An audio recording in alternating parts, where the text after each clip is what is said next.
नमस्कार। आज हम श्रीमद् भगवत गीता से एक बहुत ही गहरे और कहना चाहिए प्रेरणादायक प्रसंग पर बात करेंगे। हाँ, अर्जुन का विश्वरूप दर्शन। ये गीता के 11वें अध्याय में आता है ना। बहुत ही महत्वपूर्ण हिस्सा है। बिल्कुल। और हमारे पास जो सामग्री है वो इसी दिव्य अनुभव का विवरण देती है। हाँ। तो शुरुआत कहाँ से होती है? महाभारत युद्ध का मैदान। हाँ, और अर्जुन जो है वो अपने ही सगे संबंधियों गुरुओं को सामने देखकर बिल्कुल मोह और दुविधा में पड़ जाते हैं। उनका मन हिल जाता है, युद्ध करने की इच्छा ही जैसे खत्म हो जाती है। सही कहा। और तब श्री कृष्ण उन्हें धर्म और कर्म पर वो लंबा उपदेश देते हैं। और उसी के बाद अर्जुन उनसे ये अनुरोध करते हैं कि वो अपना वास्तविक वो दिव्य रूप दिखाएं, ईश्वर वाला रूप। हाँ, और यही वो असाधारण बात होती है। श्री कृष्ण ने पहले तो कहते हैं कि तुम मुझे इन आंखों से नहीं देख पाओगे। साधारण आंखों से देख नहीं सकती। बिल्कुल। इसीलिए वो अर्जुन को दिव्य चक्षु, एक तरह की दिव्य दृष्टि प्रदान करते हैं। मतलब कोई खास किस्म की आंखें या कोई क्षमता कह सकते हैं, एक आंतरिक योग्यता जिससे वो परम सत्य को अनुभव कर सकें, वो जो हमारी इंद्रियों से परे है।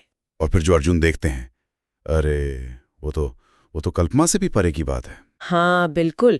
श्री कृष्ण का विश्व रूप, अनंत ब्रह्मांडीय रूप, पूरा ब्रह्मांड जैसे एक ही शरीर में सिमटाया हो। अनगिनत चेहरे, आंखें, हाथ पैर हर दिशा में फैले हुए और तेज तो ऐसा जैसे हजारों सूरज मान लीजिए एक साथ आसमान में निकल आए हो, इतना प्रकाश। गजब।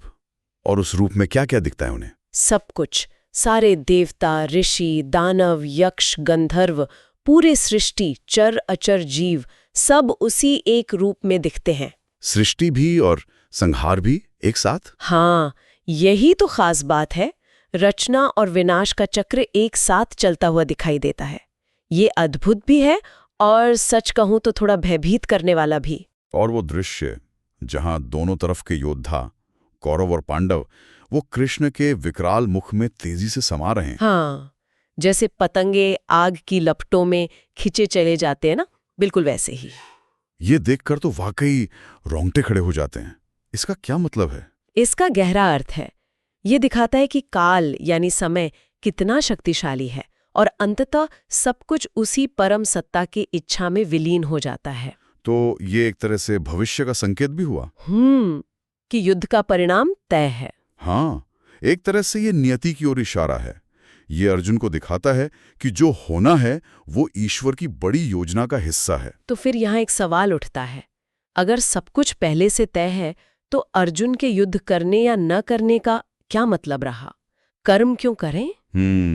ये बहुत जरूरी सवाल है।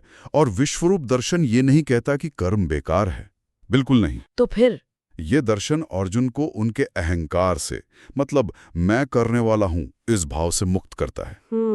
जब वो देखते हैं कि मारने या बचाने वाले असल में वो नहीं है, सब एक बड़ी दिव्य योजना के तहत हो रहा है, तो उनका कर्म व्यक्तिगत राग द्वेष या मोह से ऊपर उठ जाता है। तो उन्हें ये एहसास होता है कि वो सिर्फ एक माध्यम है, एक निमित्त मात्र। बिल्कुल सही। उन्हें समझ आता है कि उनका काम है अपने धर्म का पालन करना, फल की चिंता किए बिना। तो ये दर्शन उनके मोह को तोड़ता है और उन्हें व्यक्तिगत हार जीत की चिंता से आजाद करता है। हाँ, और अर्जुन ये देखकर आश्चर्य, भय और गहरी श्रद्धा से भर जाते हैं। उन्हें समझ आता है कि कृष्ण सिर्फ उनके मित्र या सारथी नहीं, बल्कि स्वयं परम सत्ता हैं, पूरे ब्रह्मांड के स्रोत भी और संहारक भी। बिल्कुल। और वो माफी भी मांगते हैं कि अनजाने में उन्होंने कृष्ण को बस एक साधारण मित्र की तरह समझा। तो अगर इस पूरे अनुभव के सार को समेटें तो मुख्य बातें क्या निकल कर आती हैं? देखिए, पहली बात तो साफ है, ईश्वर अनंत है, अकल्पनीय है, हमारी छोटी सी समझ से बहुत परे। दूसरी ये कि सृष्टि की हर घटना, हर प्राणी का भाग्य, सब कुछ उसी परम इच्छा के नियंत्रण में है। हम सब एक बड़े ब्रह्मांडीय नाटक के हिस्से हैं। और तीसरी, जो शायद सबसे अहम है, वो है मनुष्य का सच्चा कर्तव्य, अहंकार को छोड़कर फल की आसक्ति रखे बिना अपने हिस्से का कर्म करना। यही है वो जिसे गीता में भक्ति और शरणागति कहा गया है। हाँ, वही प्रेमपूर्ण समर्पण और पूरी तरह ईश्वर के आश्रय में आ जाना। विश्वरूप दर्शन अर्जुन को इसी मानसिक स्थिति में ले आता है। तो ये अनुभव अर्जुन के लिए एक तरह का निर्णायक मोड़ साबित हुआ। हाँ, इसने उनका सारा भ्रम मिटा दिया और उन्हें अपने क्षत्रिय धर्म का पालन करने के लिए युद्ध के लिए पूरी तरह तैयार कर दिया।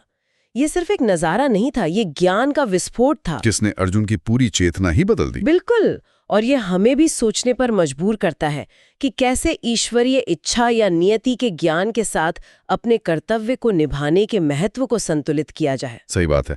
और यही हम अपने श्रोताओं के लिए एक विचार छोड़ सकते हैं। हाँ, कि ये जानना कि सब कुछ एक विशाल ब्रह्मांडीय योजना का हिस्सा है, ये बात हमारे जीवन की चुनौतियों और जिम्मेदारियों का सामना करने के हमारे नजरिए को कैसे प्रभावित कर सकती है।